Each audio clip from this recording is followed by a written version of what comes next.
Hello everyone, welcome back to my YouTube channel. और आज हमारा video number 7 of quadratic equations और इसका 6 का 5 और 6 हम डिस्कस करेंगे। आई नो आपको लग रहा होगा बहुत धीरे धीरे आप सम्स करा रही हो, आपको टेंशन लेने की जरूरत नहीं है।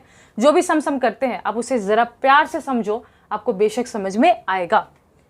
6 का नंबर 5 को डिस्कस करने से पहले इंट्रो भी तो रोल करना है, सो लेट अस रोल।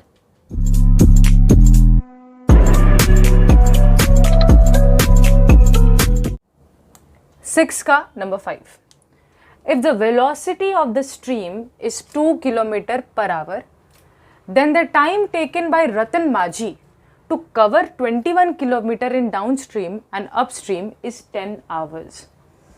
दीदी कुछ नहीं समझ में आया, मैं समझाऊंगी। मान लो स्ट्रीम क्या होता है। अगर कोई रनिंग वाटर बहुत बड़ा हो तो हम उसे रिवर कहते हैं, और अगर वो थोड़ा छोटा हो तो हमें उसे क्या कहते हैं, स्ट्रीम। ठीक है, बातें समझ में आई। अब ऑफ कोर्स मैथ्स कर रहे हैं तो दीदी आप इतना बेसिक्स पे मत जाइए, आप डायरेक्ट मैथ्स कराइए। अरे क्यों भाई, फील करके जब हम पढ़ते हैं तो चीज़ें ज़्यादा समझ में आती हैं। तो एक छोटा सा अंश है वाटर फ्लो का जिसको हम स्ट्रीम कह रहे हैं। ठीक है दीदी, इस स्ट्रीम का जो स्पीड है, अभी फिर से वेलोसिटी देख के आपको घबराना नहीं है, स्पीड ही समझो इस वक्त, वो 2 किलोमीटर पर आवर है। ठीक है, अब एक इंसान है जो बोट में सफ़र कर रहा है। मान लो ये स्ट्रीम का स्टार्टिंग पॉइंट है, ये एंडिंग पॉइंट है। ठीक है, इस बोट पे रतन माझी ट्रैवल कर रहा है। ठीक है, तो क्वेश्चन बोलता है कि रतन माझी को एक बार, मान लो स्ट्रीम जो है इस साइड बह रहा है। ठीक है, तो स्ट्रीम के अगेंस्ट जब आप बह के आते हो, यानी स्ट्रीम इस साइड बह रहा है और आप इस साइड आ रहे हो, तो हम उसको कहते हैं अपस्ट्रीम। यानी आप बोलोगे रिवर के जिस डायरेक्शन में रिवर फ्लो हो रहा है आप उसके अगेंस्ट के डायरेक्शन में बढ़ के आ रहे हो, अपस्ट्रीम। ठीक है, और मान लो रिवर इस साइड फ्लो हो रहा है और आपका बोट भी जो है वो यहाँ पे हो आप, और आप उसी साइड फ्लो कर रहे हो, तो हम इसको बोलेंगे डाउनस्ट्रीम। सो वो क्या कह रहे हैं, देखो, if the velocity of the stream is 2 kilometre per our. अगर जो स्ट्रीम बह रहा है उसका जो वेलोसिटी है, उसका जो स्पीड है, उसमें पानी का जो स्पीड है वो 2 किलोमीटर पर आवर है, तब रतन माझी जो है वो 21 kilometre in downstream and upstream को कवर करने के लिए 10 आवर्स लगाएगा। क्या मतलब दीदी? मतलब ये है कि ये जो स्ट्रीम है इसका जो डिस्टेंस है वो 21 किलोमीटर है। ठीक है, इस 21 किलोमीटर यहाँ जाने में, फिर वापस आने में, यानी कि स्पीड इस तरीके से है अगर, तो इस 21 किलोमीटर के डाउनस्ट्रीम जाने में और फिर वहाँ से अपस्ट्रीम आने में कुल मिला के रतन माझी को 10 घंटे लगेंगे। ये है आपका सवाल। बातें समझ में आई? लेकिन दिक्कत क्या है? दिक्कत ये है कि आपका स्ट्रीम का तो स्पीड है ही, लेकिन आपका बोट का भी तो कुछ स्पीड होगा। आप तो बोट का क्या उसको बोलते हैं, पैडल नहीं, आई एम नॉट, पतवार बोलते हैं हिंदी में। I don't know what is the English word for it. अगर आपको आता है तो प्लीज़ आप उसको बताना। जस्ट वो बोट का जो इस तरीके से होता है, इंग्लिश वाला बताओ, मुझे हिंदी वाला याद आ रहा है, पता नहीं क्यों हिंदी को ज़्यादा बेटर हो रहा है क्या, पता नहीं। तो आप जो पतवार है आप उसको जब चलाते हो तो आपके बोट का भी तो कोई स्पीड होगा ना, लेकिन क्वेश्चन में तो नहीं दिया, तो आप मान लोगे। बिल्कुल सही, जब क्वेश्चन में आपको नहीं दिया जाता है तो आप मान लेते हो। इस वक्त क्या मानोगे? इस वक्त आप बोलोगे कि दीदी मान लेते हैं, मैं ब्लैक कलर यूज़ कर रही हूँ क्योंकि आई नो कभी कभी देखने में दिक्कतें होती हैं। दीदी मान लेते हैं कि जो बोट का स्पीड है ना, मान लो पानी का स्पीड कुछ है ही नहीं, पानी एकदम स्टिल है, पानी हिल नहीं रहा, बिना हिलते हुए पानी में जो बोट है उसका स्पीड क्या है देखो। तो आप लिखोगे कैसे? आप लिखोगे let the speed of boat, speed of boat नहीं बोलता क्योंकि रतन माझी, डायरेक्ट रतन माझी ही लिखा गया है तो वही लिख देते हैं। लेट द स्पीड ऑफ रतन माझी इन स्टिल वाटर, स्टिल यानी बिना हिलता हुआ पानी में, मान लेते हैं कि इसका स्पीड है x किलोमीटर पर आवर। मान लिया? ठीक है, मुझे बताना तो एक चीज़, जब रिवर ऐसे जा रहा है और आप भी ऐसे जा रहे हो तो आपका स्पीड डबल नहीं हो जाएगा? नीचे से पानी 2 किलोमीटर पर आवर के स्पीड से जा रहा है, ऊपर से आप बोट पे x किलोमीटर पर आवर के स्पीड से जा रहे हो, तो आपका जो स्पीड है वो क्या होगा? पानी का स्पीड और आपका स्पीड ऐड हो जाएगा, क्योंकि पानी का स्पीड आपके फेवर में काम करेगा। मेरी बात को जरा ध्यान से सुनना बेटा। आई डोंट नो बेटा नहीं हो, लेकिन बच्चों मेरा ध्यान से एक बार बात सुनो। आपका जो पानी का स्पीड है, अगर वो इस तरीके से है और आपका बोट भी इसी तरीके से बढ़ता है, तो आप मुझे बताओ पानी का स्पीड आपको और बेहतरीन तरीके से आगे बढ़ने में मदद नहीं करेगा क्या? मदद करेगा, क्योंकि वो आपके फेवर में बह रहा है ना। वो भी ऐसे जा रहा है और आप भी ऐसे जा रहे हो, तो आप दोनों का स्पीड ऐड हो जाएगा।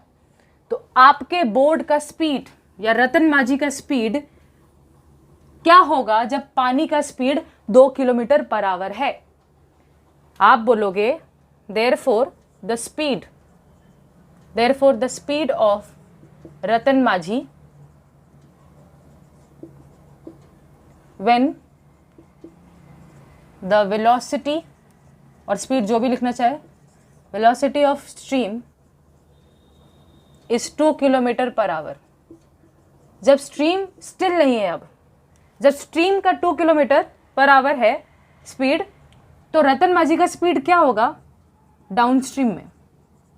डाउनस्ट्रीम में यानी आप रिवर के फ्लो के साथ बह रहे हो, तो वो आपके स्पीड के साथ ऐड हो जाएगा। यानी आपके बोट का स्पीड और पानी का स्पीड एक साथ जुड़ जाएगा और आपका स्पीड बढ़ जाएगा। ठीक है, ओके। अगर आपको स्पीड पता है, डिस्टेंस पता है, तो आपको बेशक पता है कि टाइम क्या लगेगा। क्या मतलब? मतलब ये कि ये जो पानी है स्ट्रीम का है, स्ट्रीम जो है ये 21 किलोमीटर तक लंबा है, यही तो क्वेश्चन में बोला गया था। और इसमें इसका जो स्पीड है वो है 2 किलोमीटर पर आवर पानी का, और आपका है, आपके बोट का, x किलोमीटर पर आवर। तो हिलते हुए पानी में आपका स्पीड और पानी का स्पीड ऐड हो जाएगा। यानी कि मैं बोल सकती हूँ कि हिलते हुए पानी में आपके बोट का स्पीड हो जाएगा x + 2 kilometre per hour. Distance भी पता है, स्पीड भी पता है। What is the formula for time? Distance by speed. आप बोलोगे time equals to distance by speed. यही होता है, अरे यही होता है, बिल्कुल। तो therefore time taken to cover the distance of 21 kilometre with a speed of, कितना स्पीड है डाउनस्ट्रीम में, कितना स्पीड है, with a speed of x + 2 kilometre per our in downstream. Downstream की बातें कह रहे हैं, तो डाउनस्ट्रीम में स्पीड क्या हो गया दीदी? कुछ भी नहीं, डिस्टेंस बाय स्पीड कर दीजिए। डाउनस्ट्रीम में आपको कितना टाइम लगेगा ये पता चल गया पता, बिल्कुल। अच्छा, तो ये तो डाउनस्ट्रीम में कितना टाइम लगेगा आपको पता चल गया है। अगर आपका डिस्टेंस 21 किलोमीटर है और अगर आपका स्पीड x + 2 किलोमीटर है डाउनस्ट्रीम में, तो आपको 21/x + 2 आवर्स लगेंगे। बात क्लियर हुई? ठीक है दीदी। अपस्ट्रीम में क्या होगा? अपस्ट्रीम में कुछ नया नहीं होगा। आपका पानी का फ्लो इस साइड है, आपका पानी का स्पीड 2 किलोमीटर पर आवर है और आपका स्पीड, आपका बोट का स्पीड है x किलोमीटर पर आवर। तो जब आप ऐसे आओगे, यानी पानी इधर बह रहा है और आप ऐसे आ रहे हो, तो आपका बोट जो है वो पानी के फेवर वाले डायरेक्शन में नहीं होगा। अगर पानी का स्पीड इस तरीके से है और आपका बोट इधर आ रहा है, पानी ऐसे है, बोट इधर आना चाह रहा है, तो आपके बोट का स्पीड घट जाएगा क्योंकि उल्टा डायरेक्शन में आप चले आ रहे हो। तो आप उसको कैसे रिप्रेजेंट करोगे? आप बोलोगे द स्पीड ऑफ रतन माझी, द स्पीड ऑफ रतन माझी when the velocity of stream is 2 kilometre per our in upstream, उल्टा डायरेक्शन में आ रहे हो, तो आपका स्पीड के साथ पानी का स्पीड माइनस हो जाएगा। क्यों? क्योंकि आप उल्टे डायरेक्शन में आ रहे हो। बात क्लियर हुआ? आई होप क्लियर हो गया। तो अगर आपको ये समझ में आ गया तो आप मुझे टाइम नहीं बता पाओगे। भाई इतना ही तो है डिस्टेंस, पानी ऐसे बह रहा है और अगर आप भी ऐसे ही बह रहे थे तो आपको इतना टाइम लगा कवर करने में। अब पानी ऐसे बह रहा है लेकिन आप ऐसे बह रहे हो, लेकिन डिस्टेंस तो सेम है, बस स्पीड अलग हो गया, तो टाइम कैसे निकालोगे? Therefore time taken to cover the distance of 21 kilometer with a speed of x minus 2 kilometer per hour in upstream r, और upstream is not r। तो distance by जो speed है आपका that is x minus 2 hours। और वो कहता है एक बार जाने में जो टाइम लगा और आने में जो टाइम लगा टोटल 10 घंटा लगा। एक बार गए जो टाइम लगा और आए जो टाइम लगा टोटल 10 घंटा टाइम लगा। इसको एक बार स्क्रीनशॉट ले लो। अकॉर्डिंग टू द प्रॉब्लम दीदी, डाउनस्ट्रीम में जितना टाइम लगा प्लस कर दीजिए अपस्ट्रीम में जितना टाइम लगा, दोनों टाइम मिला के 10 घंटा लगा है। तो 21 कॉमन निकालो।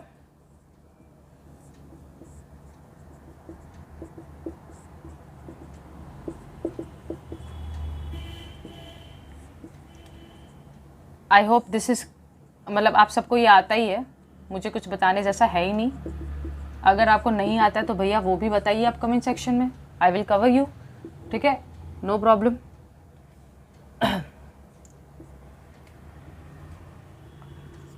2x एक्स स्क्वायर माइनस 4, आप सबको ये फॉर्मूला पता है ना, a plus b into a minus b, और यहाँ है 10/21। उस साइड भेजे तो 42x और इस साइड भेजे तो 10x स्क्वायर माइनस 40। इसको उस साइड भेजो तो 0 equals to 10x square minus 42x minus 40।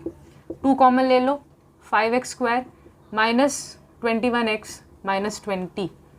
तो 2 उस साइड चला गया तो कोई इफेक्ट ही नहीं आया, और जो चीज़ ऐसे लिखा है उसको उल्टा लिख दोगे तो कोई इफेक्ट आएगा नहीं। I hope this is clear to everybody. ठीक है, the time taken to clean out garden by Majid is 3 hours more than Mahim. Both of them together can complete the work in 2 hours. Work in 2 hours. क्या लगता है? बहुत आसान है? आसान ही है। अपने माइंड में हार्ड का ख्याल तो लाना ही नहीं है। जब आप चीज़ों को समझते हो कि वो हार्ड है तो वो हार्ड ही लगते हैं। कुछ हार्ड नहीं है, हम सब कुछ कर सकते हैं, कोशिश करेंगे तब। देखिए क्या लिखा है, मजीद और महीम 2 इंसान हैं। ठीक है, सो लिखा हुआ है कि मजीद को जो टाइम लगता है वो महीम से 3 घंटा ज़्यादा लगता है। यानी महीम जितना भी टाइम लेगा मजीद को थोड़ा ज़्यादा टाइम लगता है। यानी आप बोल सकते हो कि दीदी मजीद थोड़ा स्लो वर्कर है क्या, उसको 3 घंटा ज़्यादा लगता है, हो सकता है। तो मजीद को 3 घंटा ज़्यादा लगता है। ठीक है, और अगर वो दोनों साथ में काम करे तो वो 2 घंटे में अपना काम ख़त्म कर सकते हैं। तो आप क्या समझोगे इससे? सम स्टार्टिंग में आपको लगता है कि कुछ करना ही नहीं है, लेकिन कुछ करना है। ध्यान से देखो क्या करना है, ज़रा ध्यान से सोचते हैं। ये है महीम। आप जब स्टोरी की तरह से समझते हो तब आपको मैथ्स का फील आता है। ऐसा बात मैं आपको बोल रही हूँ जो कभी मैथ्स में बहुत ज़्यादा वीक थी और अभी भी है, अभी भी अपने आप को मैं वीक ही मानती हूँ, लेकिन ग्रो करना सबसे ज़रूरी है। मैं ग्रो करने का कोशिश करती हूँ। महीम और मजीद ये 2 इंसान हैं। महीम को सपोज कितना घंटा लगता है ये नहीं पता, लेकिन किसी एक काम को करने के लिए, गार्डन को क्लीन करना एक ही काम है ना भाई, एक काम को करने के लिए महीम को x घंटा लगता है, तो मजीद 3 घंटा ज़्यादा लेता है, यानी 3 hours मोर। ओके, सो ऐसा समझो कि अगर महीम 10 घंटा लेता है तो मजीद 13 घंटे लेता है, महीम 20 घंटे लेता है तो मजीद 23 घंटे लेता है, 23 आवर्स लेता है। ठीक है। अच्छा, मुझे एक बात बोलना, ध्यान से समझना। महीम का सिनारियो पहले समझो, ऐसा समझ जाओ, ध्यान से सुनो। ये अजम्पशन मैंने बार बार बोला है, अजम्पशन करके पहले समझते हो तो क्वेश्चंस आसान लगती हैं, क्योंकि एक्स जब हम सुनते तो थोड़ा घबराहट होता है, ऐसा कुछ है नहीं। आप बोलोगे कि दीदी मान लेते हैं कि महीम को ना 10 घंटे लगते हैं किसी एक काम को करने के लिए। अरे गार्डन क्लीन करना एक काम ही है ना, तो हम लोग क्या ऐसे बोल सकते हैं 10 hours to complete one work. 10 घंटे लगता है एक काम को करने के लिए। गार्डन थोड़ा इम्प्रैक्टिकल आपको लग रहा है, चलो पेन बनाना, ये मार्कर बनाना है, इस एक मार्कर को बनाने के लिए महीम को 10 घंटे लगते हैं। तो सवाल मेरा ये है कि एक घंटे में मार्कर का कितना हिस्सा महीम कंप्लीट कर पाता है? बात नहीं समझे? इस पूरे एक मार्कर को बनाने के लिए महीम को 10 घंटे लगते हैं, तो एक घंटे में वो मार्कर का कितना हिस्सा बना पाता है? तो कैसे निकालेंगे? आप बोलोगे दीदी यानी कि एक घंटे में वो पूरे एक काम का 1/10 हिस्सा ही कंप्लीट कर पाता है। बात क्लियर हुआ? डाइजेस्ट हुआ क्या? थोड़ा इम्प्रैक्टिकल लग रहा है क्या? नहीं, एक काम को करने के लिए महीम 10 घंटा लेता है, इस एक मार्कर को बनाने के लिए महीम 10 घंटा लेता है, तो एक घंटे में वो मार्कर का कितना हिस्सा बना पाता है, यानी कि मार्कर का कितना पार्ट ऑफ वर्क वो कंप्लीट कर पा रहा है? 1/10। अच्छा ठीक है दीदी। अच्छा दीदी, अगर महीम को 10 घंटा लगता है एक काम करने के लिए, तो मजीद को कितना लगेगा? 10 + 3 यानी कि 13, यही है ना? तो अगर 13 घंटे लगते हैं महीम को एक काम करने में, तो एक घंटे में वो काम का कितना हिस्सा कंप्लीट कर पाएगा? 1/13 पार्ट। सेम इसी मार्कर को बनाने के लिए मजीद को 13 घंटे लग गए, तो एक घंटे में वो काम का कितना हिस्सा कंप्लीट कर पाता है? 1/13। क्लियर है? ठीक है। और अगर ये अलग अलग ना करके अगर साथ में काम करे, तो एक घंटे में वो कितना काम कर पाएंगे? Sorry for the distorted lighting, just यहाँ का लाइट खराब हो गया, आई एम रियली सॉरी भाई, थोड़ा सा कोऑपरेट करो। तो अगर महीम को एक घंटा लगता है इतना हिस्सा कंप्लीट करने में, और महीम एक घंटे में इतना हिस्सा कंप्लीट कर पाता है, तो दोनों अगर साथ में काम करें तो काम का कितना हिस्सा कंप्लीट होगा? ध्यान से सोचो, दोनों अगर साथ में काम करें तो दीदी महीम तो 1/10 हिस्सा कंप्लीट कर देगा और मजीद 1/13 हिस्सा कंप्लीट कर देगा।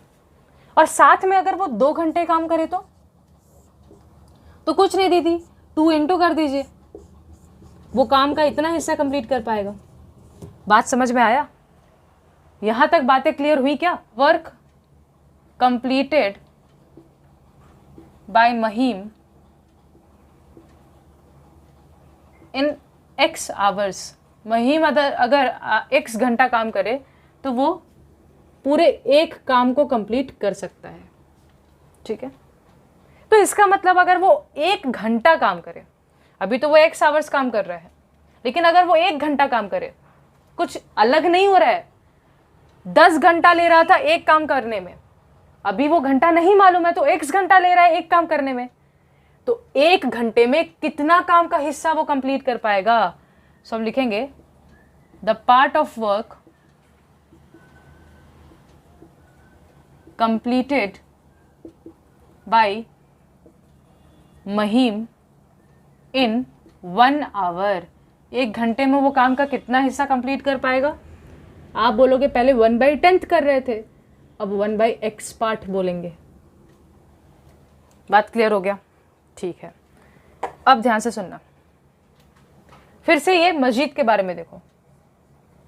द वर्क कंप्लीटेड बाय मजीद इन, मजीद अगर x + 3 आवर्स लेना, यानी 3 घंटे ज़्यादा ले, तब जाके वो एक काम कंप्लीट कर पाता है।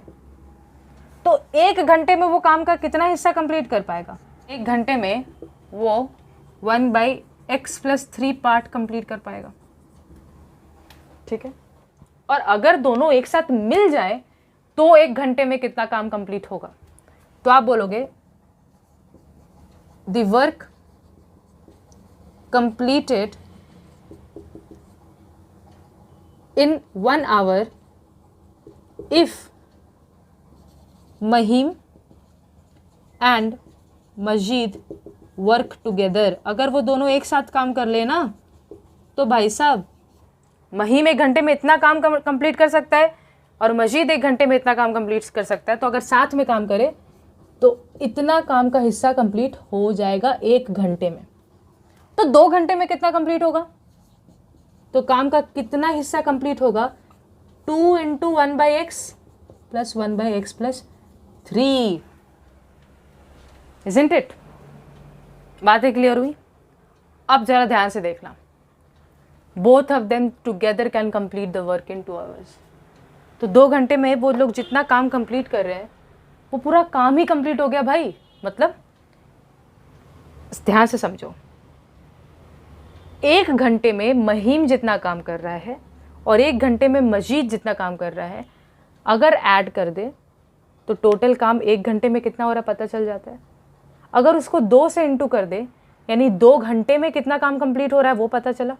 और ये कहता है 2 ही घंटा लगेगा, पूरा काम कंप्लीट हो जाएगा। तो 2 घंटे में उन्होंने जितना मिलके काम किया वो पूरे काम के बराबर ही होगा ना, क्योंकि काम तो कंप्लीट हो रहा है। तो ये क्या बोलना चाह रहा है? अकॉर्डिंग टू द प्रॉब्लम 2 घंटे में महिम और मजीद मिलके जितना काम कर रहे हैं that is equal to the total work, क्योंकि 2 घंटे में काम समाप्त हो रहा है। 2 को इस साइड भेजो,